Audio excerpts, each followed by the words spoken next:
It's Wednesday night. You know what that means. Another brand new episode of the Kicking Out Podcast. I'm Tanner Lee along with my co-host Paul Zartman. Wow, Paul, we got a lot to cover tonight. Been an interesting 3 days of wrestling so far. 3 days of eventful day just around All Elite Wrestling today. A lot of news breaking today on the. I think that's going to be the Busted Open is going to be the place to break news for AEW on Wednesdays during Tony time, as they call it. I think that's where he's going to do that from now on. But let's jump right into it. We're not going to talk being the elite this week. Honestly, neither of us found it too entertaining or not enough to recap this week at least. So with all the news today, we thought we'd cover the news and then get right into recapping tonight's AEW Dynamite, which was a good episode, a taped episode from Daly's Place, but it was a fun one. So, Paul, why don't you jump right into some of the news that was broke today? Friday, August 13th, AEW Rampage debuts at 10 p.m. So they're doing a late show instead of kicking off at 8 o'clock. They'll kick off at 10 o'clock. Makes me think back to, they're really avoiding being that any type of war with WWE because, they've got SmackDown on Friday nights that runs till 10. And so now it's like AEW is going, look, we don't want to do this. We don't want to be the Friday Night Wars. We want to be our own thing. So let's let everybody watch SmackDown and then they can come watch us. Yeah, it's perfect. That's going to be a 1 hour duration show, not 2 hours. So it's going to go by quick. So then if you live on the Eastern time, like we do, you can watch all you want and be done by 11. And heck, you can watch ROH if you want and be done at midnight, I guess. You can even watch more.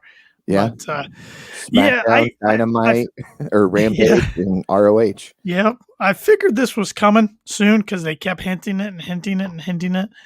And then the other news today, I think is probably why it prolonged the announcement of Rampage. Yep. Interesting name. They went with Rampage. Doesn't really tie into the name Dynamite or anything or Dark or Elevation, but I did see a few people joke about Rampage, the movie that Dwayne Johnson was in.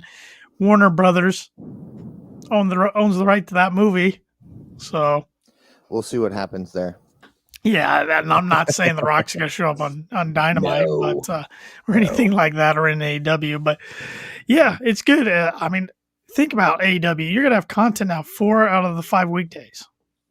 Yeah, and wrestling wise, 4 out of the 5, and then Unrestricted's on Thursdays, their podcast. Yep. So technically, you've got AEW for 5 days a week. Yeah. Yep. It's a lot of wrestling for a young company. Oh, absolutely. And a company that's not even 2 years old as far as TV time goes. But the other big part of the news, which was kind of surprising to me, kind of not, was that starting in 2022, Dynamite, they're staying on Wednesdays, 8 to 10, but they're moving from TNT to TBS. So sticking in the Turner family, but going to TBS, which actually is in more households than TNT. Yeah, TBS is one of those standard channels that I think comes in even the cheapest of cheap packages with any cable subscription that you get. So it'll be easier to access. They might get bigger numbers. I'm just concerned about the title. Well, the title's definitely got to change names, or maybe just change. There's no way. I'd be shocked if they kept the TNT title. Why you're on TBS more times than not. They could call it the TBS title, or they just go old school and call it the television title. See, that's what I'm hoping is they go with this being a TV title, defended on both Dynamite and Rampage, and then pay-per-view, not on pay-per-views. Yeah. So I thought this might be coming when they announced when Warner announced the rights of the NHL a few weeks ago. But even though Tony Khan came on Busted Open and said, we're going to stick where we are, it would have to make tons of sense for us to move. Well, it sounds like they're going to get paid a pretty penny anywhere. It's a broad range, but anywhere from $10 million to just short of $100 million. This could be they're getting. Yeah. On top of movie nights. So that's some money they could do a lot with. They could acquire new talent. They can do a lot of things with. And like I said, the AEW fans are loyal. They're diehard. They'll find them. It's in the Turner family. You just switch. It's not like it'd be different if it wasn't only switching channels, but also switching times. Right now, Or switching nights. Then that would throw everything off. Tuesday night at 9:00, then you'd have to get a whole new routine. But because at first I was like, I don't know, just something about wrestling being on TNT, with Nitro back in the day, it feels right. But TBS, as Tony Schiavone and Cody Rhodes said today, it's the mothership. I mean, the WWF was on TBS before WCW even was. Then WCW was on TBS. Of course, what everybody remembers is the latest wrestling program that was on TBS was Thunder, which was a flop. But I think this was going to be fine. I think this is going to work out good for everybody. I'm not too concerned about it at all. Yeah. I think it gives them more room to grow. It does. Gives them more room to promote. I mean, they get an extra hour, which Tony Khan also revealed that they pitched to him making Dynamite into a 3-hour show instead of an additional hour on a different night, and he turned that down. So I don't want to do that. I want to go with a separate hour on a separate night. So so I'm glad he listened to the fans there, or at least took what the fans kind of wanted. I think, or a majority of us, because Monday night 3 hours. Just ask any wrestling fan right now. It's brutal. Zombie. I'm glad you went there. Oh man, I am so glad you went there, because that's why I was scratching my head. I'm like, don't say zombies, don't say zombies, don't say zombies, and you did for me. So I was gonna put it in there sometime tonight. I didn't know where, but I was like, we'll get it out of the way. But but no zombies tonight on TNT. No. There was a Godzilla vs. Kong reference. And a few other things, but no, I'm pumped about this. I think it's big news. The contract's still through 2024, and then who knows after that? I mean, the way TV's going, it could be HBO Max after that. It's hard telling. I don't know what cable's going to look like here in a couple of years. But we get to enjoy Dynamite on TNT the rest of this year, and one more part of the deal. Dynamite, or I shouldn't say Dynamite, AEW is not going away from TNT completely. They're going to still have, every quarter, they're going to have a Supercard show on TNT. So it's going to be equivalent to a pay-per-view, but on TNT. I presume, I don't know if it'd be week or weekend. So it's kind of like Clash of Champions used to be. Right. Saturday night main event, but it's going to be their own version. So even more programming. War games, your Fighter Fest, those type of things, those special branded AEWs will still be on TNT. One per quarter. So right, which is about what they run now anyway. So correct. So all in all, I think it's good. Because you texted to me because I was in a few meetings today, and it's a big news. And right away, I figured it was the new show got announced. But I wasn't expecting the TBS move, at least yet. I thought maybe later this year something would be announced. But it does make sense from a standpoint, too, of sports. I mean, TNT's got the NBA. Now they're going to get the NHL. Well, like this upcoming next week's Dynamite, it's moving to Fridays because the NBA playoffs. They would have ran into the same thing with the NHL playoffs. Now with TBS, you might have to worry about the baseball playoffs a little bit, but not much, if at all. And that's it. So they're not going to have to move nights too much, so which will be beneficial. Right, because they could end up saying, okay, Wednesday night, there's not going to be a World Series game, or there's not going to be a postseason baseball game. We'll keep that night open for you guys. I mean, they're pretty good up there at Warner. Yes, it's it'll be interesting too because they're making a deal with Discovery also. Yes, as a company. So I know I'm going to have to subscribe to Discovery Plus. I think. Yeah, it's. I've got HBO Max because I love watching movies when they come out in theaters at home. It's easier when you've got the size of family that I do, but yeah, so I'm interested to see what these guys do. But I had a laugh. Some of the Twitter backlash was acting like AEW was going to, like, I don't know, Paul, name a random channel. True TV. Yeah, they were acting like they're, which isn't, that's in the Turner family though. Well, yeah, But I mean, I was thinking even worse, like something that's hard to find. What was that channel Impact was on for a little bit? Access No, it was even worse than that. before that. Yeah, they were there for like a year, and it was like God. 1,000 people got the channel. Anyways, Yeah, that's what a lot of the backlash. And I'm like, this isn't bad at all. This is still going to a very popular network. Yeah. So, and I think mean, it's all right now, as we sit here and talk, a TBS show is on TNT. They're doing a special presentation of Wipeout on TNT right now, which normally airs on TBS. So that shows you. yeah, and Wipeout, John Cena. Yeah. No, I know that's not gonna. I know that's not gonna confirmed. happen, Cena is all elite. No, God. Yeah, He's the current Undertaker. I mean, he may not be in the ring, but he is never leaving WWE. no. I mean, never say never in the world of wrestling, but it would be very, very shocking. Yeah. As I was walking back here to get set up, the co-host for Wipeout was giving John a hard time about taking shirtless selfies in the gym. So he's back in the gym. Hard time. So yeah, he might. SummerSlam's around the corner. Yeah, he said he wants to get back in the ring in WWE. So yeah. So, any other thoughts about the news of? One more thing about Rampage I should note: it is on this year TNT on Friday nights. Then it will be moving with Dynamite to TBS. Okay, see, I didn't realize that. Yes, so it will be on TNT starting August 13th, and then it will be moving. Which what kind of tipped me off that this was coming soon was when they announced the new scheduled date for St. Louis.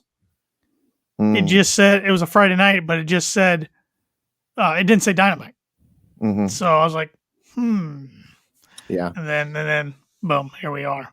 Yep. So, yep. And speaking of that St. Louis date, yes, Fightful Select today, Sean Ross Sapp on Fightful Select had a report that they have confirmed some location and date plans for AEW Full Gear. The current plan is for AEW to run Rampage live the Friday night before the AEW Full Gear pay-per-view, which will air on a Saturday. They've also confirmed both shows will take place in St. Louis. So those dates will be November 5th and 6th. Okay. That is good to hear. And again, the fact that it's St. Louis, I mean, it's outside of Daly's place. That is what gets me so excited right now. Well, it's another Midwest date location. Yeah. So I got to think we'll find out where All Out is next weekend. They'll do a promo for it, I'm sure, during Double or Nothing. I got to think it's going to be in Chicago again. Oh, absolutely. But if so, I could see a lot of other fans outside the Midwest being like, hey, come on now. Like, when are you going to come to our region? Because I would be, if I wasn't in the Midwest, I'd be a little honked off there, like, because they got All Out one. They got the first Revolution. This is Chicago, I should say. Yeah. Baltimore got Full Gear, the first one. But it's like, in Vegas got first Double Nothing. But it's like, hey, like, spread the wealth, a little bit. So, yeah. Well, yeah, I think they were going to do some more stuff up in New York, but COVID. Yep. I mean, and they haven't really been out west much at all as a company. I mean, they'll get to all those places, but I get the frustration. I also think from watching the pattern and looking at these guys' backgrounds, I think they're trying to stay away from some of the bigger indie markets so that they don't infringe on those guys getting jobs. Because, 90% of the roster is made up of former indie guys who sometimes still do indie shows. It could be. So, speaking of indie wrestling, I had the pleasure of interviewing Keith Elliott Greenberg the other day for our podcast. And he's an author of many different books, many different wrestling books. But we talked about Too Sweet Inside the Indie Wrestling Revolution. Go check that out. You can listen to it where you're listening to this podcast. You can find it on YouTube, on our Facebook, on our Instagram, Twitter, wherever you find our information, you can find that. So please go check it out. And if you are listening on Apple Podcasts, please give us a good rating and a review. We really appreciate that. That helps us out. But fun interview. We talked about his book. We talked about AEW. We even did talk about some WWE. He went to WrestleMania 37, so I wanted to hear his experience down there.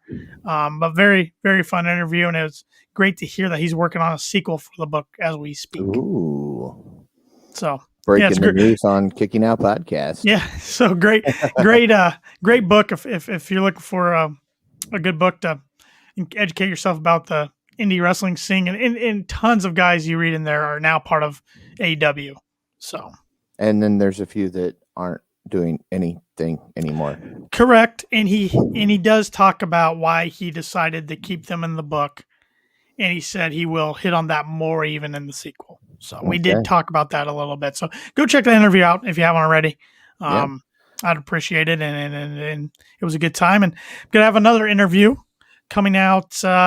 Haven't decided when I'm gonna drop this yet. It might be Friday, it might be next week, but it's coming soon. It's in the can. Sit down and had a longer interview chat with Mr. Warren Hayes of the Mr. Warren Hayes Show. It's a popular podcast and YouTube show. Warren's been around the wrestling media world for quite some time now. Was doing a lot of stuff for Fightful a couple of years ago, and he watches all sorts of wrestling. The guy's a book of wrestling knowledge. So we talked a little bit about everything, and a lot of AEW, of course, since that's what we talk about here. So that was another fun chat. I'll be dropping that one here, like I said, either coming up Friday or sometime next week. So be on the lookout for that. Back to Keith and books. There was the announcement made this week. I don't know if you saw it. John Moxley's releasing his autobiography in November. Yes, sir. I'm gonna get that. That's for sure. Yeah, and Keith and I asked him what the challenge was writing this book that had such a broad topic compared to like an autobiography, because he wrote autobiographies on Flair, Superstar Billy Graham, Freddie Blassie. So. Yeah. So chances are I've read one of his books and just didn't even realize it. Probably. He co-authored both the WWE encyclopedias in 2016 and 2020. Okay. So, yeah. Yep. He wrote stuff for WWE for 22 years. So, yeah. Fun guy to talk to. So please go check that out and be on the lookout for the interview dropping with Mr. Warren Hayes in the next couple of days. So. All right, Paul, you ready to discuss tonight's Dynamite, or did you have anything else you wanted to discuss about today's news that broke? Nothing for today's news. Or anything else before the one thing I wanted to touch on from BTE, which gets brought up in Dynamite tonight, is CD. Mm-hmm. I don't know. Now I'm a nerd on multiple levels, and I watch a show called Doctor Who, and the main character regenerates every so often. I won't get into all of that. But one of the fan favorite doctors was David Tennant. And at the end of his extent, he said, I don't want to go. And so hearing CD say that, it was really like, okay. I mean, I know CD's a bit of a nerd, but is he referencing, this is it? I mean, is he saying he's done? And then the cryptic tweet, and then we'll talk more about it during Dynamite. So I'm interested to see what happens with CD. He was able to cue up some good fake tears there for that segment. And all I could look at was all the blood he left on the white wall from his head. I'm like, somebody's got to clean that up. Somebody's not going to be very happy. Cutler. Cutler's kind of turning to heel now, at least on Dynamite. Yeah. Which he should be. If he's got to follow those guys around, he should be portrayed as a heel. He needs to bring it over to BTE if he's going to do it, though, like the Bucks have done. Yeah, absolutely. So, opening match tonight, Christian Cage versus Matt Seidel. These two have been in the same company in the past in WWE for a long time when Matt Seidel was Evan Bourne. Of course, Christian Cage was just Christian, but they had never faced each other in the ring until tonight. Fun opening match. What do you think about this one, Paul? I thought it was a great match. I enjoyed the outcome. I enjoyed the whole match from start to finish. It gave Seidel a chance to look really strong, which we haven't seen too much of, which is, in my opinion, on Dynamite at least, disappointing, because he's very, very talented, and he gets thrown into a lot of squash matches on Dynamite. He does. I feel like when he's in the tag matches with his brother, he definitely steals a show between him and Mike. as he should probably. But yeah, good match. A lot of back and forth, but after Christian dominated early, Christian did get the win at the end by hitting the kill switch, and then he or not celebrated, but helped Seidel up after the match. And then Taz, who was on commentary, yelled at Christian, and then we saw Team Taz come out and attack Christian and Seidel. So, yep, and which led to so many more things that I want to talk about. It was good to see Ricky Starks come out. It was. Seeing him on Sammy's vlog, he was really holding on to that collarbone right up by his neck, though, I noticed. So yeah. I don't know if he's still suffering from it, the injury, or what's going on for sure.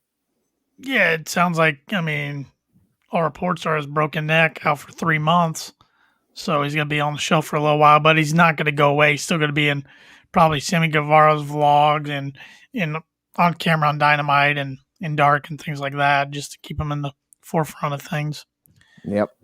But an injury right now was not good for Ricky. I mean, he was really getting that steam, and this was just an unfortunate accident. Yeah, I think it threw a few things off, a few plans off. Yep. Post match, like I said, we saw Ricky Starks come out, and then we saw Hook jump over the barricade and attack Seidel and Christian, and then Brian Cage and Powerhouse Hobbs were in there, and then we saw Hangman Page walk out with a drink. He handed it to Ricky Starks, and he was swinging away at Hobbs and Cage, but Cage ended up hitting Hangman with a big power bomb, and Team Taz stood over him and celebrated. Yeah. Where was Dark Order? I mean, they didn't come to, and I'm sure this will be the Dark Order segment Monday. Why didn't you guys come help me? Well, Dark Order's got storylines with like 3 different groups. It's kind of driving me nuts. It's like they're all over the place, and we'll talk about them in a little bit. Absolutely. I got some feelings about them. So after that, we got a really good promo from the Varsity Blondes with Julia Hart, who is part of their group now, and she is no relation to the Hart family, Paul. I know we talked about that in the past. Yeah, they made it sound like she was, and finding out she's not even from Canada, it was like, whoops. You just think when you hear the name Hart in the wrestling world, you automatically think Canada, especially if they're blonde. Yep, but she's a 2-time college All-American wrestler, and a really good promo. I mean, it's easy to root for these guys, especially Brian Pillman Jr. Of course, the Dark Side of the Ring episode, the debut episode for season 3 with his dad a few weeks ago, and Brian Pillman Jr. was a large part of that episode, and I think it made everybody like him even more than they did. Yep, bright future. Even before the episode about his dad, I mean, he had a bright future. Yep, but they pretty much recall when the Bucks were good guys, stand-up guys, and they're the reason they're here tonight. Griff Garrison recalls running a merch table for them years ago, and now he gets into AEW, but fast forward to today, they're not the same guys they used to be, and it's time they get a reality check.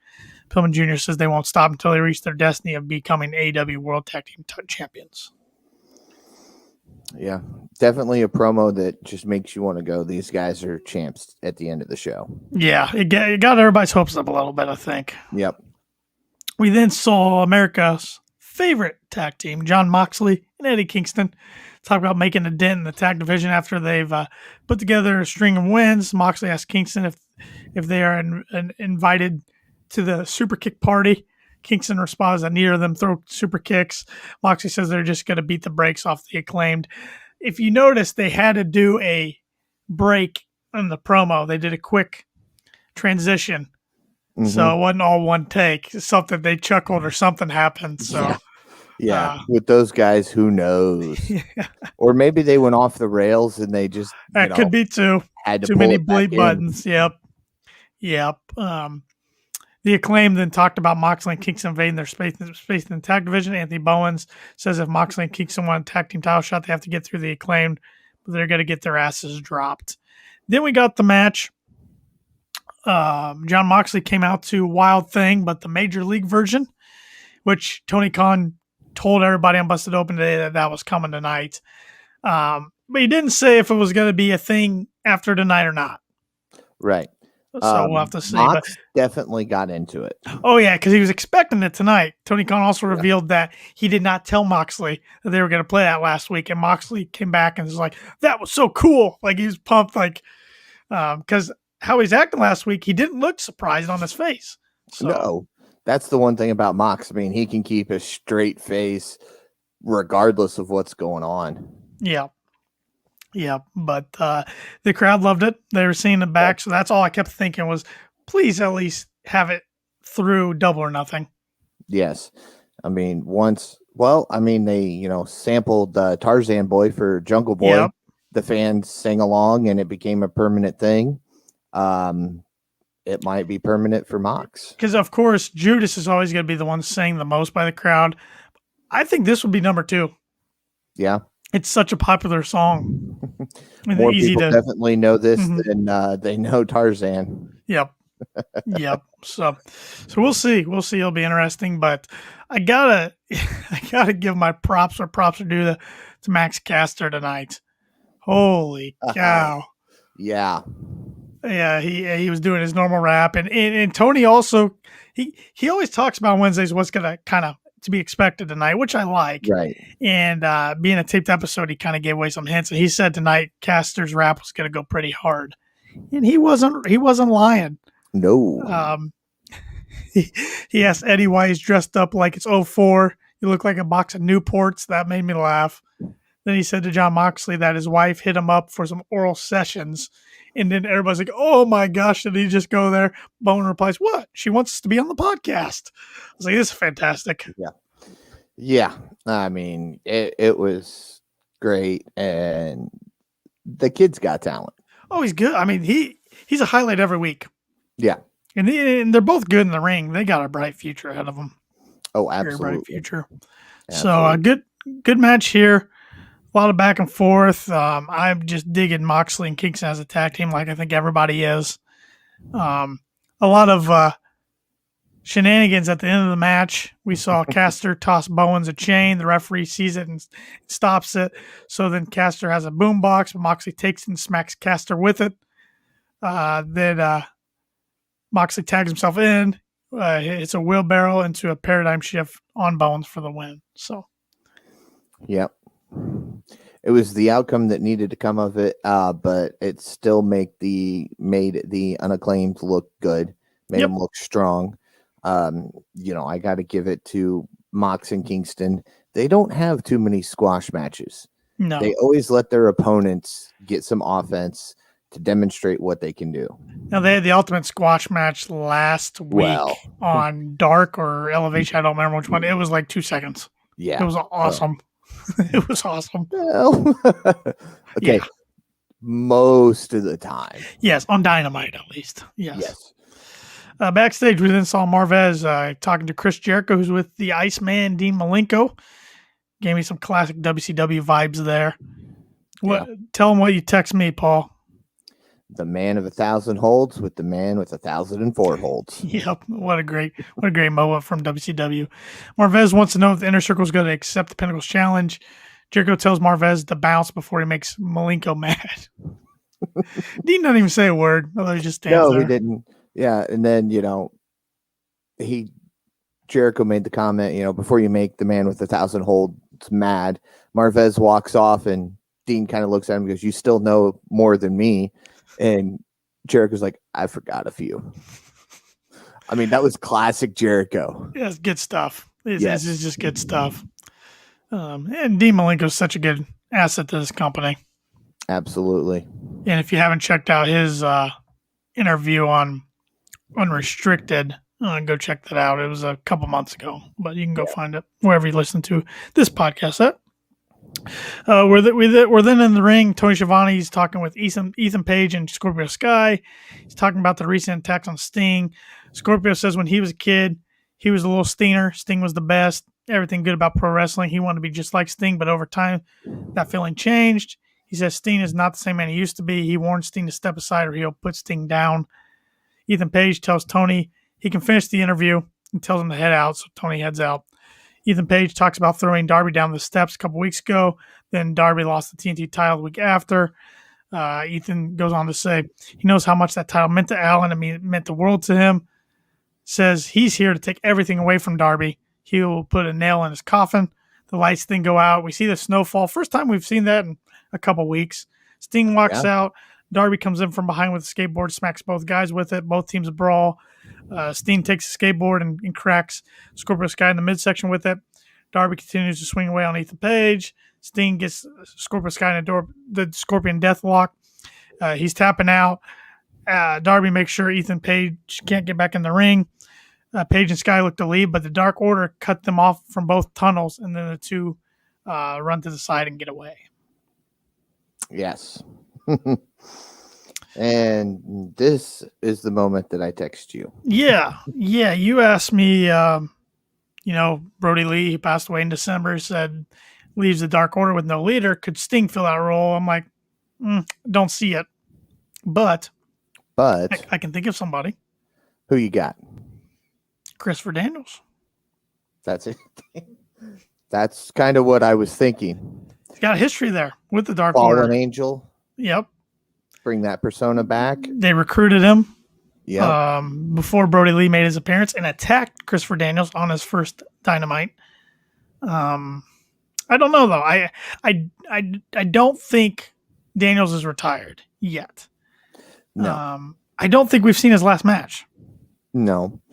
And I think if we get the Fallen Angel, it won't be in every week in the ring on one of the shows. Mm-hmm. He'll be more of the managerial role for a while, get involved when he needs to. It'd make the most sense. The group needs something, Paul. The Dark Order. They're getting stale for me. I hate to say that. I still enjoy the guys. They're always gonna be connected to Brody Lee, but they're stale for me. Even on being the Elite, they're getting a little stale on me. I think they've ran out of things to do. Yeah. They kind of hit the wall when Silver got injured. Yeah.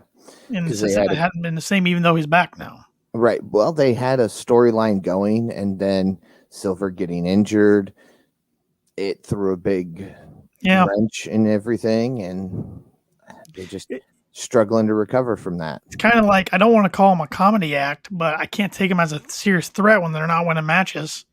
Right. And they're not even wrestling that much on Dynamite. No, they are on Dark and Elevation every single week, and that's it here lately. Yeah. And it's been 10 and somebody else, mm-hmm. whether it be Reynolds or 5 or even Uno, which confuses me because him and Stu are great tag team partners. Why was he teaming with 10?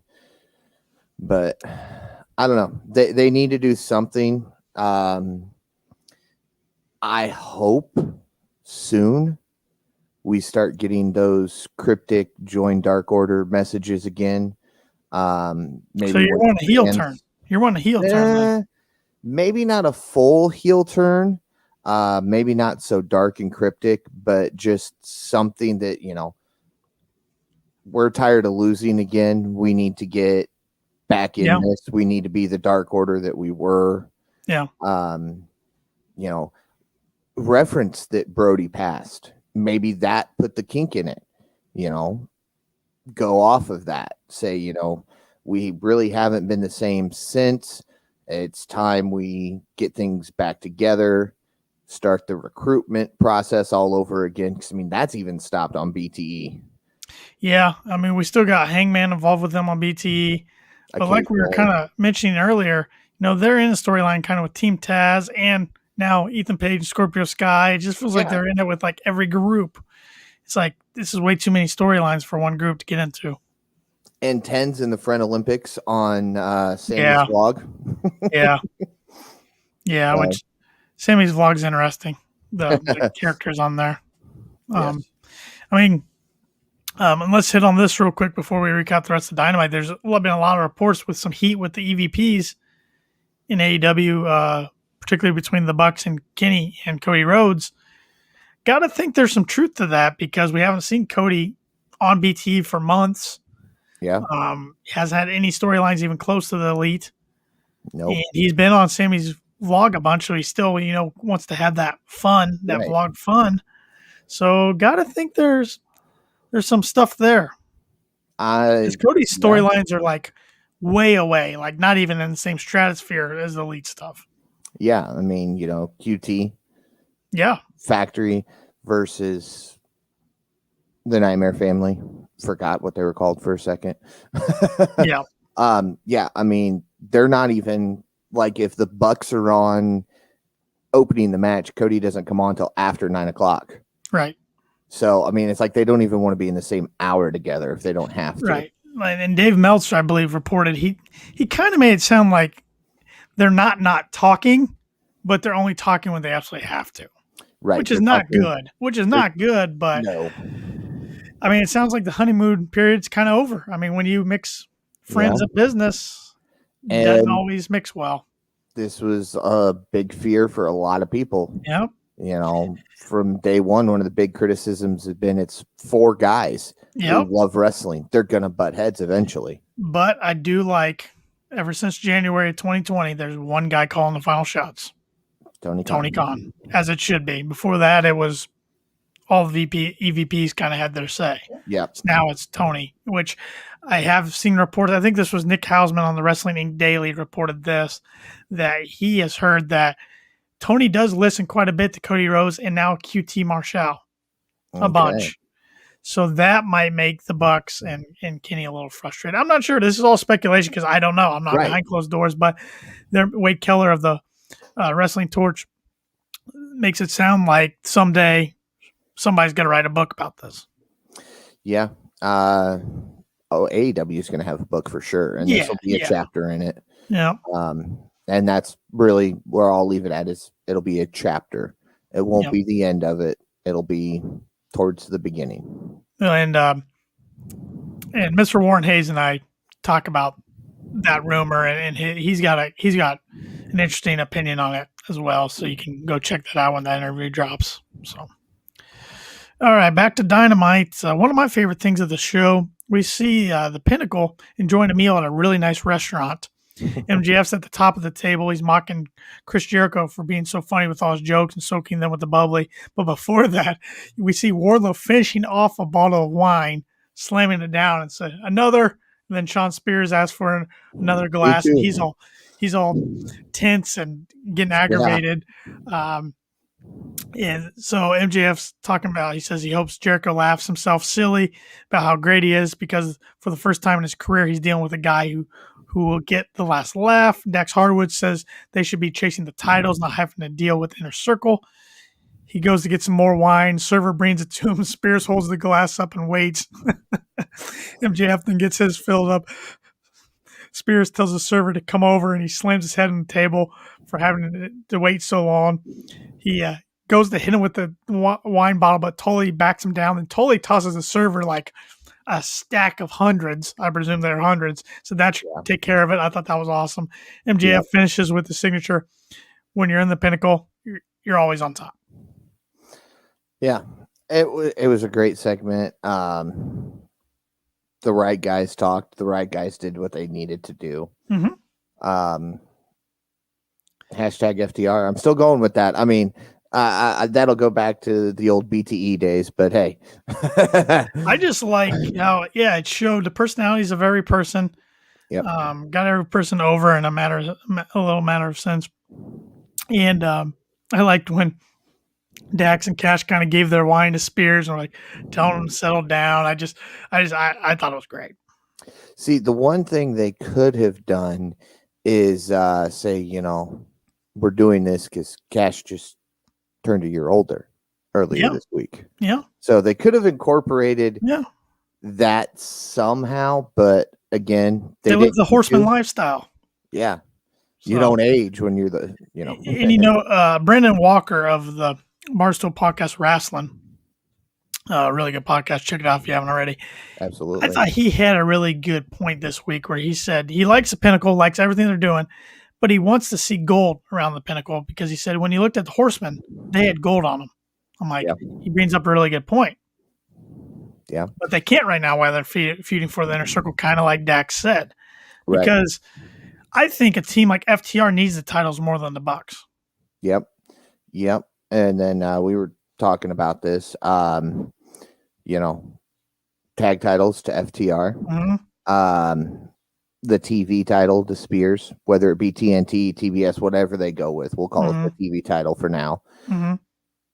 MJF with the AEW. And then I asked you, I said, where's that leave Wardlow? If he gets titles, it's got to be the FTW. That's the only one left. Or if not, he's the odd man out of the group and just the muscle. Yeah. But I don't know how they get there to any of those right now because they're all being held by heels. So we got a while before that's going to happen. Oh yeah, they'll all switch to face champions, and then we'll see the Pinnacle go after them. Some could switch to face champions here next Sunday. Yeah, we'll see. We will see. So then we got AEW Women's World Champion Akira Shida versus Rebel with Britt Baker. It was a title eliminator match. That's what they were announcing or advertising as earlier this week, but then the graphic for tonight's show didn't show that. So maybe they talked about it and I just missed it. This match went how I thought it'd be. Britt and Rebel trying to get the upper hand and distracting the ref, hitting Shida with crutches, things like that. But Shida gets the win at the end with a hitting Rebel with a knee breaker and then applying the stretch muffler and making her tap out. Then after the match, Britt gets in, attacks Shida, brings in the title, curb stomps Shida on the title, picks up the title, holds it above her head, then throws it on a laid out Shida. And I wish they'd make that women's title a little bigger. Yes. When they hold it up, I really notice how small it is. It looked fantastic on Riho. Yeah, because she's tiny. She was 90 pounds soaking wet or something like that, and like 4'5". So it looked huge on her. But then you get, Shida or Britt or even Nyla, and it just looks like a child's toy. So yeah, I don't know. I doubt they do a redesign of it anytime soon, but they should. No, but I mean, well, never mind. I was going to say if Britt wins it, she'd be the first heel, but Nyla was heel when she held it, so never mind. Yeah, she's had twice. Yeah, so. Yep. I don't know. Maybe Britt says as a dentist, I need something that's a little flashier. Yeah, she could. With the move to TBS, maybe they'll do it. Yeah. Well, it's going to be interesting too. And one thing I didn't speak of earlier in the move to TBS is, like the video game they're producing now, they're going to have to incorporate TBS, and that's probably an easy switch. Just change a lot of TNT things to TBS, but a lot of the merch they've come out with that has TNT on it now can be collector's items going forward. Even the action figures that have come out, they all have TNT on the box in the back. Yep. Or the Cody TNT championship. They're all kind of just, today's news made those worth more money probably in the long scheme of things. But yeah, I was trying to see if my shirt had anything on it, but I don't think it does. No, I don't think too many of the shirts have anything about TNT, but a lot of like the memorabilia and the action figures and stuff do. So. And some of their special Dynamites, I think, T-shirts have the TNT logo on it too. So even think about the name Dynamite, TNT, Dynamite. Yeah, so that's why they went with Dynamite. They even said that early on. They went Dynamite because they were on TNT. Yeah, so a lot of switching going on for a young company, but I think we can safely say TBS will be the home for a while. Yes, of course, TNT is now going to have to redo their one commercial that talks about TNT, being that it starts off with Cody Rhodes going, "Let's go." Yes. Yeah. So it's, and like I said, they'll still have their super card specials once a quarter on TNT, but it's, they're going to have, that's why it's a good thing they have 6 months to prepare all their marketing and everything for this. And I'm sure they're already preparing. I'm sure they've been for a little while. This was, even though it was announced today, it was probably in the works for longer than we realize. So I just thought of a question, and I want your opinion on this. Okay. Does Miro debut the new TV title? I don't think he holds it that long. Till January. I don't think he holds it that long. Okay. I mean, we'll see. We'll see how he's built. I mean, You can make a case he'll lose the next Sunday, but I don't think Well, so. But you could make a case that he could. he'd be the shortest champion in history. I know. I don't. We'll save our predictions for next week, but Yep. we do know the whole card. So Yes. I did like how they did this. They showed last week Kenny Omega and Don Callis wanting to talk with Orange Cassidy in the trainer's room. They asked the best friends and Chris Statlander to head out after Statlander had a stare down with Omega. I thought that was funny. They're both talking to Cassidy about him getting knocked out and the match gets packed. Omega says they care about Cassidy. They need him to be the mascot of AEW, but not really a main eventer. Kenny says he's speaking as an EVP and wants to protect him. Callis says they have a simple legal document that they are injured and can't work at Double or Nothing, but they will still get a future title shot. Cassie takes the paper and slowly rips it in half. Omega That was the slowest rip in history. Omega, you didn't even read it. Like, Yeah. Omega then tries to talk to him, performer to performer, says he could injure and end Cassie's career or even in his life. It would be terrible if any of that happened. Callis then gives him another copy and tells him to hold on to it and think things over. They head off and remind him that his future's bright. Yeah. And right afterwards, we got the shot of the three-way match at Double or Nothing for the AEW title. So I don't think he signed it. No, even though they said next week, find out if he's going to sign it or not. They said that at the end of the show tonight, but not going to happen. No. Do have an update on Don Callis' involvement with Impact. This also comes from Fightful Select. Yes. They noted over the weekend that talent told them they were under the impression that Don Callis would likely not be in the position of power any longer at Impact Wrestling, and he was removed as a VP from Anthem Sports and Entertainment site. In an update, Fightful was informed that Callis was only at the first day of the recent Impact Wrestling tapings and that he wasn't seen again for the remaining 3 days. They're told that was also the case for Kenny Omega, in that Impact filmed the content they needed for Callis and Omega and both left the tapings. Doesn't surprise me. I mean, I'd like to say this is shocking, but really it's not, because Impact's the only one that talks about Kenny Omega and Don Callis and Kenny being the Impact champion. It's never mentioned on AEW. Right. We've talked about this for the whole time pretty much. Right. It's Impact's not really getting their fair share, even though they're doing like the best pay-per-view buys they've done in a decade and stuff, but they're not really getting their fair share of this. No, they're not. And I feel bad for them. I mean, but that just means to me Callis is going to be all elite soon. Yeah, that's scary. I think he can bring a lot of positivity to the company backstage, but yeah, I don't know. We'll see. We'll see. It's interesting though. All of a sudden we got Omega and Moose for the Impact title in June. Omega and Andrade for the AAA. Then presuming Orange accepts and doesn't sign the contract, he's got to have triple threat at Double or Nothing. Be interesting to see if Kenny comes away with all these, because I think a lot of fans forget he's got to lose each title one at a time. Yeah, he's not going to go into a match and drop all these titles all at once. Doesn't look like it. I think he loses the AAA, though. Andrade's going to be the champ. Even though AEW did file for a trademark called Battle of the Belts or Battle for the Belts. But that could be something with Omega and another promotion, or it could just be a show idea like Clash of Champions. Yeah. I don't know. Maybe they're working harder with the New Japan side of things now than Impact. Could be. It's time will tell. Time will tell. So, I know I'm plugging it, but once again, Mr. Warren Hayes had a really good prediction of where he sees this whole Omega Belt Collector storyline going. He laid it out in storyboard fashion, and it blew my prediction away. So, check that out. Wow. Okay. And of course, he follows New Japan Wrestling a lot closer than I do. So. Right. Yeah. I don't follow it hardly at all. We then see the Inner Circle heading out to the ring. Ortiz is on the mic. He says, plain simple, I want to fight. Sammy agrees, says this battle will never end between the two groups as long as they're both in AEW. He calls the Pinnacle a bunch of clowns, and everybody already knows his answer for the match.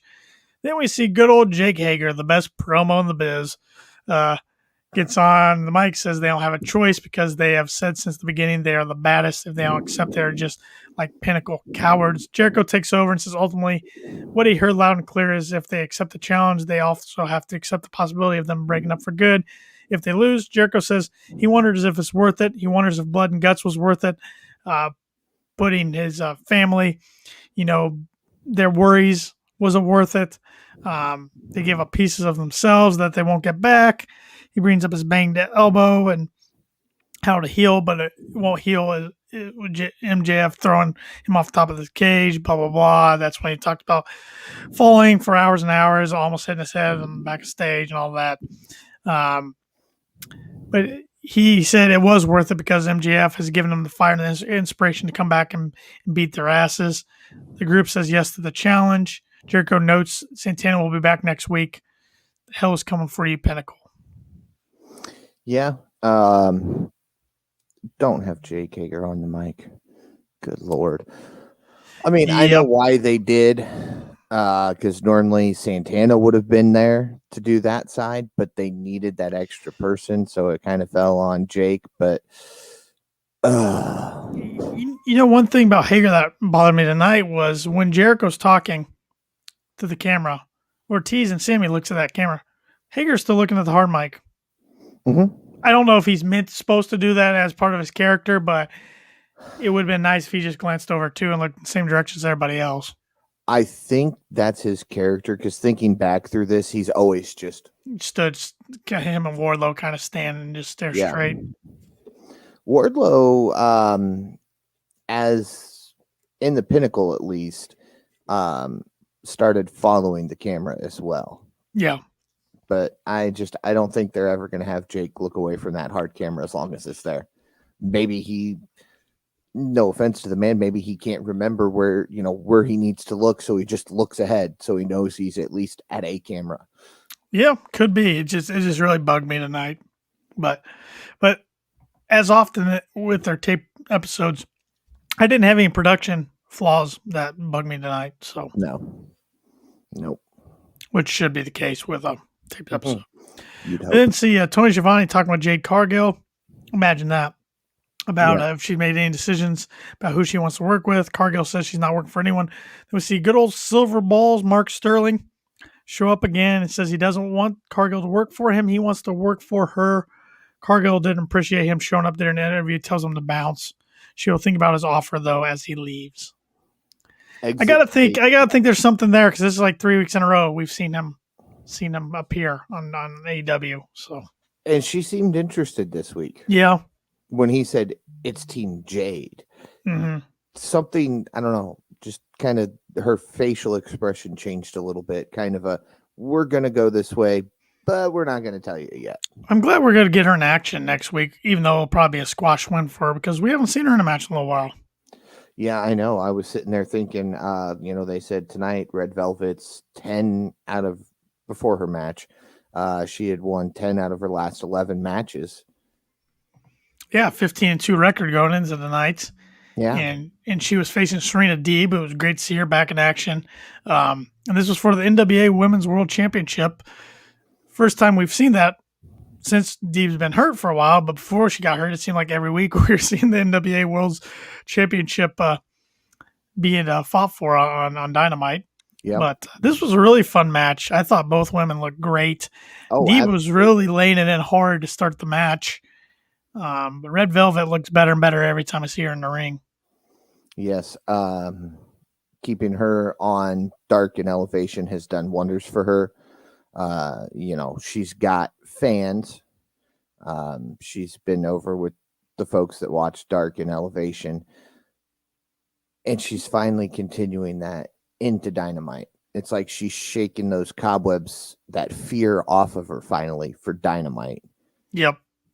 It will be interesting, even next Sunday come Double or Nothing capacity, to see if anybody's got the jitters with full capacity, I'm wrestling full capacity for the first time since early March of last year. And then when they get back to road in July, some of these performers have never wrestled for AEW outside of dailies. So they have no, I mean, there's going to be whole different expectations and nerves going.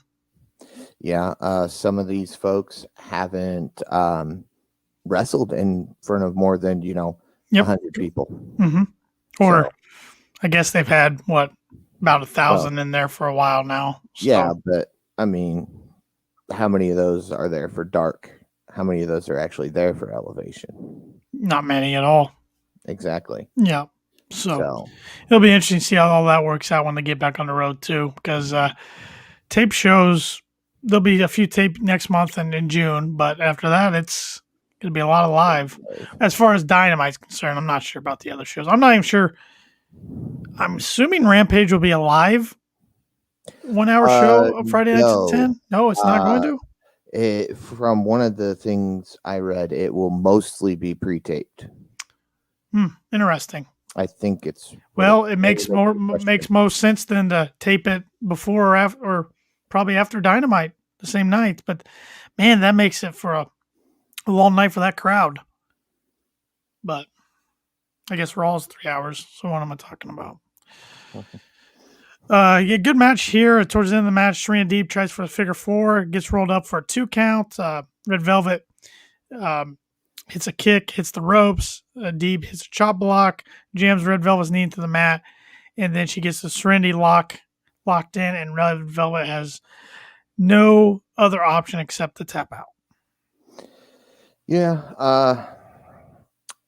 Again, they both looked absolutely fantastic in this match. A tap out was the way it needed to go. Yep. I mean, don't pin her. Yep. Let her submit. Sometimes it can be hard to come back from a tap out, but oh well. Yep. She'll be fine. Let's see, backstage, Alex Marvez with Pac, who is not happy about missing out on the opportunities. Pac says he has his match now, and there's nothing the league can do about it. He asked Marvez what fool would bet against him. I wouldn't if I didn't have so much faith in Omega. Yeah, exactly. I said, I'll bet against them for next Sunday right now. I think he's eating a pin. If it was anybody other than Omega, I would be pulling for Pac. Yeah. He's one of the best in the world, that's for sure. But I'm telling you, Paul, I'm getting goosebumps thinking that pop Cassie's going to get next week when he comes out. It might be the loudest of the night. Yeah. I mean, he is the fan favorite. No question. Darby and Sting will get quite a pop too, especially since that's not going to be cinematic. So I just think the crowd's going to they'll be on fire next Sunday. I mean, it's going to be like the crowd at WrestleMania was, just into everything, just because it's so excited to be back at a live wrestling event. So we then saw Austin Gunn with Cody Rhodes and Arn Anderson against Anthony Ogogo with the Factory. Match went like we thought. Okay, Ogogo won yet again via ref stoppage after he hit Austin Gunn with three big punches, and Austin Gunn was bleeding from his mouth. Yeah, that is how you show off the power of that move. Have Gunn bleed. I mean, they're building Ogogo the right way, but I still am not really digging the storyline. No, you're not. And I'm not. Knew you weren't. I'm not. But I have a thought on that. Okay. Okay. So hear me out on this. Okay. We talked about it being a civil war in the Nightmare family. Yeah. Before they split off to become the Factory. Correct. America split off from England because they didn't like what they were doing. Yeah. I think that's more where we're going versus this evil United Kingdom country thing. Except the promo Ogogo cut the other night in Dark was all about hating America. Well, which they should have played that promo tonight. That was a promo that should have been on Dynamite. That's one thing that frustrates me. They do some good stuff on Dark. It's like, that's what Dynamite's been missing. Something like that explains the story, because I still don't think there's enough chunk of the audience that watches all shows because it's just too much. Exactly. I know. I don't. No, I have. I thought I'd watch a bunch of Elevation. To be honest, I haven't watched much of it at all. No. Just, which is great. It's a great time to be a wrestling fan. You got so many options, so many promotions and organizations to watch, but it's also you got to limit yourself a little bit, or you're gonna get burnt out pretty quick. Yes, and that's one thing that I've decided to stay away from the YouTube ones because I don't want to get burnt out. Yep. Post match, saw Cody jump in the ring to check on Austin Gunn. Ogogo grabs the American flag that Cody brought in. Thought he was going to spit on it. I was kind of actually hoping he'd do something to make the crowd get really mad at him. But he tosses it in the air and Cody grabs it. All the refs come out to the ring and two guys get separated. Next week they're going to have a weigh-in. So they're trying everything to make it look like a big fight feel, but I'm not really digging it. And I'm a big Cody fan, but I'm just not really digging the match. But right, is what it is. And I don't know. I'm not behind Ogogo yet. Yeah. It's taken me a little longer than I anticipated to get behind Ogogo. I gotta say. They hyped him up quite a bit when they signed him, and then you forgot about him because they kept him off TV for so long. Yes, but they're definitely building him to look powerful so far. But chances Cody bleeds next Sunday. Cody's wrestling. Cody bleeds. Oh, he's gonna bleed big time. I don't know if it's gonna be internally coming up or just on his head, but he's gonna get busted open somewhere, somehow. He'll bleed. Yep. Even if he's not supposed to, he'll bleed. The American Dream will be wearing a crimson mask or crimson something or other. Now, is he going to come out with black tights with yellow polka dots? That's a good question. He'll do something. I don't know what it is. He'll have some homage to his dad. Maybe the boots. But he'll do something. Yeah, because from everything I've heard, they still don't have the rights to play the music. So, yeah, I don't know. I'm interested to see if he's going to be written off for a while. You should. I don't know. I thought we'll talk about Moxley and Kingston at the end of the show because I got a good thought about that too. So, Marvez then talks with Christopher Daniels, Frank Kazarian. After they had a disband, Marvez asks Daniels about his tweet saying he might be done in the ring. Daniels doesn't say anything, but he just shakes Kaz's hand and says something to him. Kazarian says he doesn't have enough time to talk about how much Daniels means to him. Kazarian says Daniels may or may not be done, but Kazarian's moving forward. He has lost something last week that he's going to hunt down every member of the Elite for what they did to him. Yes. Yep. That was that. I was kind of hoping there'd be a Douya somewhere just to pay homage to SCU. Yeah, I do think SCU is done. I don't think we're gonna, and I hope they are. I don't like when companies have the breakup angle and then get back together, and where somebody retires and later, comes back. Yeah. But Frankie definitely reinventing himself already this week. I was being taped. I mean, that was within hours of the match. I was wondering where the Good Brothers were tonight. Then I figured it out. Oh, I figured out where Doc was. I'm gonna see if you can put two and two together here. What's the date today? The 19th. May 19th. I'm missing something. I think he was going around being Imposter King. Ooh. Remember that whole storyline? May 19th. Yes. Evil, and he was the Imposter King versus King. Yeah. I remember that now. I think he's walking around somewhere as Imposter King tonight. That's why he wasn't there. Probably. He was probably being Kane on another company. we see the new TNT champion Miro heading out to the arena to talk to the crowd for the first time since winning the title last week. Gets in the arena, he thanks Jesus Christ for protecting him, giving him strength and power to defeat everyone. Miro took what Darby Allin said could not be taken. Miro says now everybody knows it doesn't matter if you're the baddest on the earth or the most popular thing in AEW. If he wants it, it's done. Miro says he forgives Allin and says all he has to do is go go home and make more of his college student videos. We want Darby. Chance come from the crowd. Miro holds up the title and says, "There's your Darby." Next Friday's Dynamite, Miro will defend the title, which we end up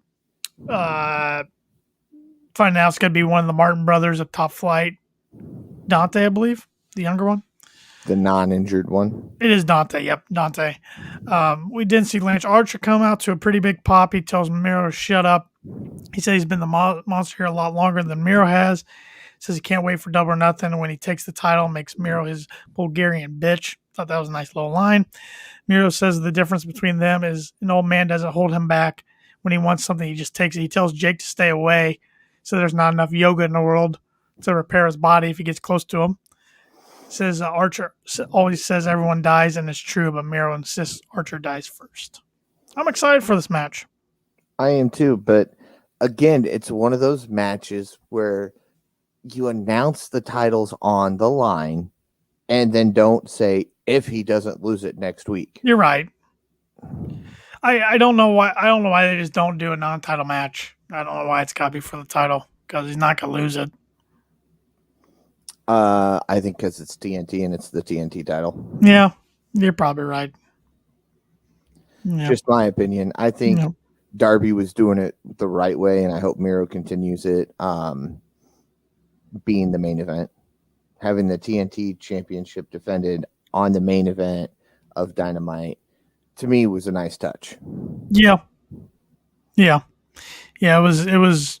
I think they got some backlash. I don't know, if it was from just the fans or the comp or TNT or what, but Darby went for a while not defending it, and then it was like 800 weeks in a row he did. So 9. Dynamite is next Friday night, special night at 10 p.m. Eastern time, like we talked about at the beginning of the show. It is going to be live. They announced tonight. Yep. We're going to see Miro defend his TNT championship against Dante Martin, like we just talked about. Going to see Joey Janela versus Hangman Page, rematch from a match a couple years ago. Anthony Ogogo and Cody Rhodes weighed in. Jade Cargill's issued an open challenge. We're going to see a celebration of the Inner Circle moments throughout the history of the Inner Circle. We're going to see Evil Uno and Stu Grayson versus Scorpio Sky and Ethan Page. We're going to see Darby Allin with Sting versus Cesar Bononi with Ryan Nemeth. The 1-year anniversary of Hikaru Shida as the AEW Women's World Champion, and Orange Cassidy will respond to Kenny Omega's offer to defend his title shot. We then see a graphic at Double or Nothing. Steen and Darby Allin will be against Scorpio Sky and All Ego Ethan Page. Next Friday's Dynamite will also have a special announcement for the buy-in match. Yeah, and I noticed in the graphic for the Battle Royale, there's only one special guest appearance, which I like. I like that. We can make our prediction who we think that might be next week. But here are the entrants so far announced for that match.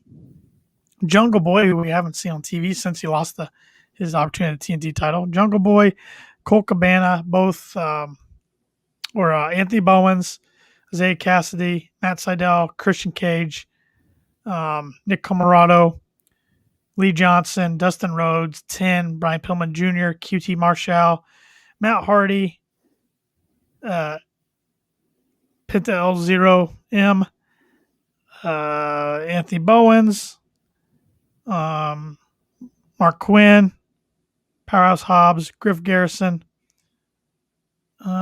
Evil Uno, and I believe that's Stu Grayson. And then the mystery opponents. And Paul White will be special commentator. Yeah, I'm looking forward to that. They mentioned it, and he's got a lot of experience with battle royals and battle royale, however you want to say it. So getting his on commentary will be great for that match. I was kind of hoping he might be the surprise entrant. Well, that would have been fun. Yeah, but I don't know. I don't think it's time for him to get in the ring yet. Yeah. It'll have to be the right person for the right reason. And they might have cooled down on that, in the press release. I know it originally said in ring, out ring, but somebody asked Tony Schiavone about that on one of the post AEW Dynamite shows on Facebook, and he said never say never or something about him getting in the ring. So I'm like, oh, maybe they've cooled off on that idea. Yeah, I think it'll happen. It's just a matter of time They want to Yep. make it the right opponent. Yeah. It'll be interesting who Dwayne The Rock the Johnson. No, I'm surprise will kidding. be. I think we can safely say that the surprise will be somebody from outside the company coming in. Yeah, and I also saw something interesting. Speaking of debuts, so to speak, somebody said on Twitter tonight that Jade's manager, when she finally picks one, will be a debut. It will be somebody new to the company. Interesting. Yeah. We will find out. Shaq. Hopefully sooner than later. So Shaq. yeah, he left that ambulance, so he went somewhere. It's got to come back eventually. Yeah. So the Young Bucks come out with Don Callis and defend their tag team titles against the Varsity Blondes with Julia Hart. Fun match, fun main event. Went exactly how I thought it would go. In the end, the Young Bucks retained, but not to fault the Varsity Blondes for giving it their all. I mean, it took a couple cold sprays to the face, Cutler distracting the ref. Even Julia Hart got cold sprayed. And in the match, Nick Jackson was holding Griff outside the ring. Super kicked him, I believe. Matt dropped Pillman and applied the sharpshooter again. Nick got rid of Garrison and hit a face buster on Pillman, and Pillman had no other options except tap out at that point. Yeah. Again, I just hope they're not now into a phase of having everybody tap out. Yeah, it's hey, it beats the roll up for me. It does, but yeah, the champions seem to be getting a lot of tap outs here lately. So post match, we saw the Bucks posing with their titles and celebrating. John Moxley and Eddie Kingston get in the ring. Callis and Cutler bail right away. Callis was hilarious as he ran out of the ring. Kingston and Moxley swing away on the Bucks. Kingston's biting Nick in the face. Moxley puts Matt to sleep, as does Kingston and Nick. The Bucks are out. Both Moxley and Kingston decide to steal the Jacksons' $10,000 pairs of Jordan Dior's and steal their socks too for some reason. Commentary announces then that it will be Moxley and Kingston versus the Bucks for the titles at Double or Nothing. And the show goes off the air.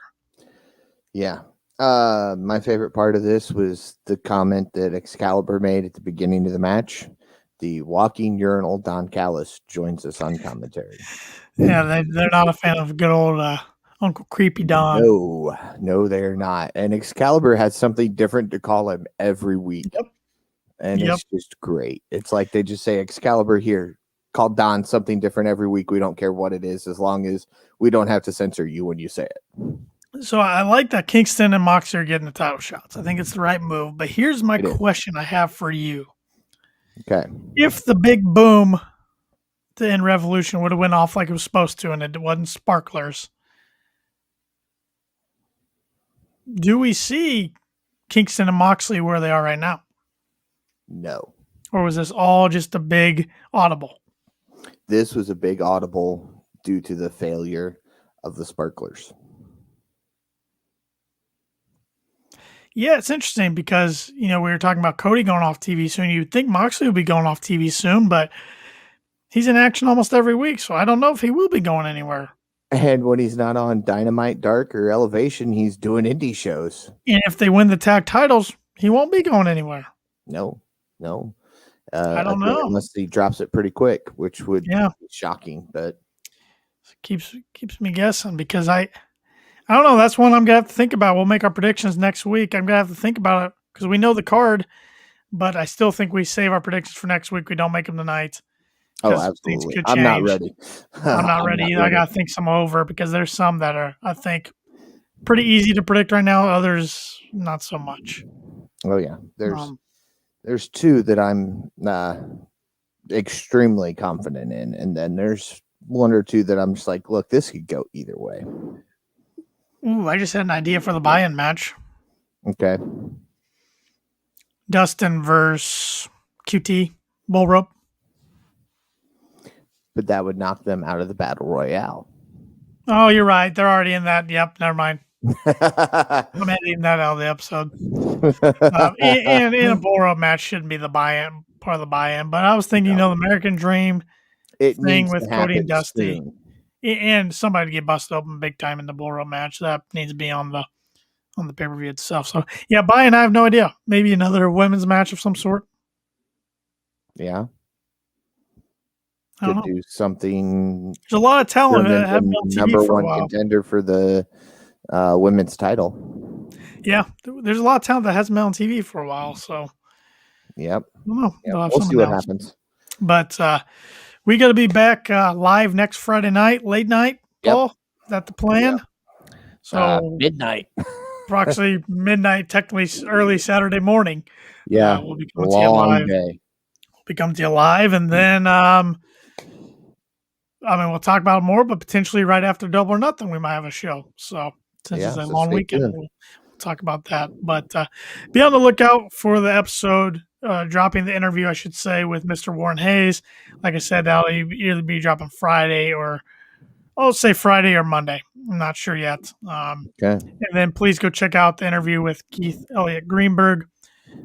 We talked about his latest release of Too Sweet Inside the Indie Wrestling Revolution, and go buy yourself a copy. You can get them on Amazon, Barnes and Noble, wherever you can find books. You can find that book. So that's all I got tonight, Paul. But I will let you wrap us up and give any final thoughts you might have.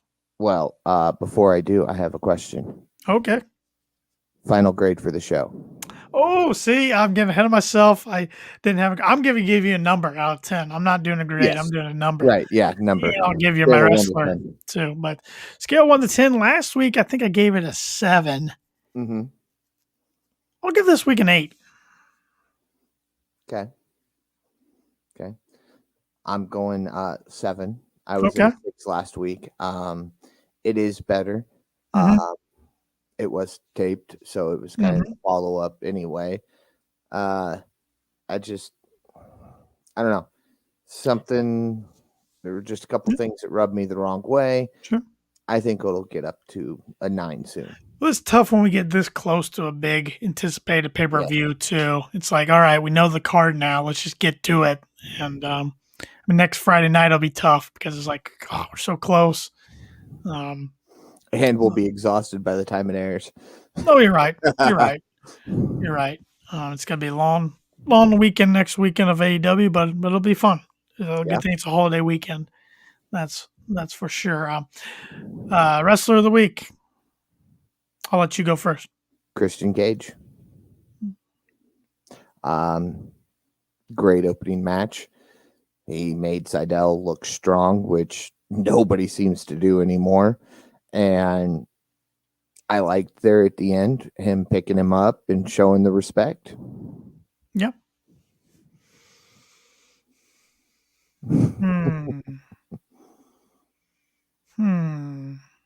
Interested to see who you pick. I'm going to go Serena Deeb. Okay. Good hard fought win tonight, arguably the match of the night over Red Velvet. Great return to in-ring action. I almost went Sheeta because that might be the last time I can say that for a while, but because she had overcome a lot of shenanigans. But yeah. This was a tough one to pick this week. I'm going to ask you one prediction, and it's not for Double or Nothing. I asked you this during the show, during the Pinnacle segment. MJF is currently the Dynamite Diamond winner. Yes. Who do you think the next one is? That's a good question because I could honestly see the douchebag winning it again for the third time. But it's one of those things where it seems just like a heel thing to have. But it also would be nice to see a babyface have it because MJF's one of the first two. And I'm trying to think of younger guys that could really use it, or somebody that could just use I don't want to call it a prop, but it's kind of like what it turned into. Kind of like the Money in the Bank briefcase, but it doesn't have any value to it, really. It's just it's a ring to get away from. It as a weapon. That's why I'm thinking heels. Okay, I got one. Max Caster. Okay. He could wear it with his other bling during the raps. Yep. Use it instead of a stereo. Yep. How about you? That's who I was going to go with Really? Max Caster. Okay. Keeping it a heel, and it matches his current attire. Okay, so let's flip it and say babyface. Got to go with babyface. Oh, someone who needs it. Well, see, in my opinion, MJF didn't need it when he won it. Yeah. If we went babyface, Jungle Boy. I like that. Yeah, Darby's above it.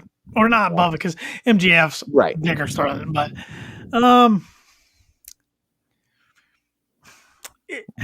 I could say somebody from the inner circle if they break up. See, I was thinking Sammy, but even Hager, something like that might be fine on him. Yeah. I don't know. He's the one I think he doesn't wrestle enough though. He's gonna be the outcast when that group breaks up, in my opinion. Who's he got? Miro, Wardlow, Caster, or not Caster, Archer, Hobbs, Cage. Hobbs. Yeah, I mean that's it. He's got 10 guys. Yeah, no. Max that really would be a good challenge for him. Yeah, I don't know. The more I think about it, I just think that Diamond Reigns a heel prop. But that's a good question. I hadn't thought of that. I mean, I even thought about it for the past hour and a half, and that's the best I could come up with. That's a good one. They don't do anything with it anymore. I mean, when Cody announced this thing, it was like it was the the secondary belt. Yeah, because it was the next biggest thing at the time, and the company was brand new, and it was. I don't know if they would do it. I don't know if they'd do that if they could do it over again. But. Right, and I mean, he does use it though in matches. Yes, but that's it. Yeah, that's really the only way you hear about it is somebody on commentary going, "Oh, and he's got the dynamite diamond." Yep.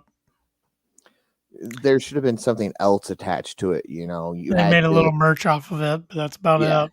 You had to defend it at a pay-per-view or whatever. Yeah. I mean, it's like don't scold me for saying this. It kind of reminds me of the Andre the Giant Battle Royale. No, that's a fine comparison. I mean, you win it, you think that guy's gonna get the big push, and he doesn't really get a push. At least MJF got his push. Right. So, and I think that's why he won it the second time. COVID. Yeah. And so they just felt it was right to keep it on him, let him continue building that steam till the fans came back. Yep, and we're getting close. Next Sunday, full capacity. And it'll be interesting though. After that, the remaining shows at Dailies, I get the sense they're still not going to be full capacity after that. No. I could be wrong, but some of the traveling shows still won't be. They're still going to have sections blocked off and seats blocked off, and those venues are small to where, and for TV tapings like we saw in Indianapolis in 2018, you can't have it full capacity. You have to have some of it taped off for TV. So I think the sales are going pretty good on everything. Yeah.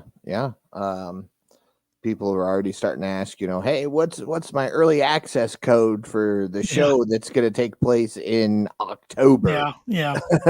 and ticket sales, I think, for everything might be a little slow. Not just wrestling, but for all events. Some people are still a little hesitant about going out in groups and everything. It's going to take a little time for everybody to get used to everything, but that's fine. And AEW paying homage to that tonight with the waiter during the Pinnacle segment, still wearing a mask. He was. Yep. No, that still cracked me up, Spears. That made my night, just how he was acting and Tully throwing him I like Tully. I like Tully. I want to see that aggression from Spears, though. He needs that aggression. Yeah. He came in with it. Yep. Busted Cody's head wide open with a chair and then went soft. Because I feel like he could get lost in the shuffle again. And I really if they're not careful with him, because even though I think he fits the Pinnacle perfectly, I think he's the weakest link of the group. Yeah. So, yep. A lot of good discussion tonight. We covered a lot. So. Yeah. I think this is probably our longest episode yet. I think so. But yeah, we'll be back next Friday night, Friday or night. technically early Saturday morning, to Yeah. cover AEW and give our predictions for Double or Nothing. Got to be fun. And then we'll figure out who's going to be the next KOP predictions champion. No, from I'm, there. I'm keeping the belt. That's Oh, is that the I'm case, very huh? confident. I Oof, got to get inside Paul's brain oof. to figure out his strategy and if I want to throw a risky prediction out there or not. It might come down to the ladder match again, Hey, except this time there's a lot more participants than the one at Revolution. So yeah, and I don't think I'm going to get lucky with a Scorpio I, Sky I think I type think poll I can again. I think I can confidently say that's both going to be our one pointer. If not, then somebody's really taking a chance and really thinks they got something figured out. I think that'll be you. Because I don't have anything figured out. Oh, I don't even have, at this point in time, I don't even have a good prediction for who the special one-off will be. I got a couple guys in mind, but I'm not confident like I was with Ethan Page. So Ask me in July. I'll feel a little bit more confident. yeah, I read you there. So All right, Paul. If you don't have anything else, we'll wrap us up. that's going to do it for me. For Tanner Lee, I'm Paul Zartman. Join us again next Friday as we kick out yet another podcast.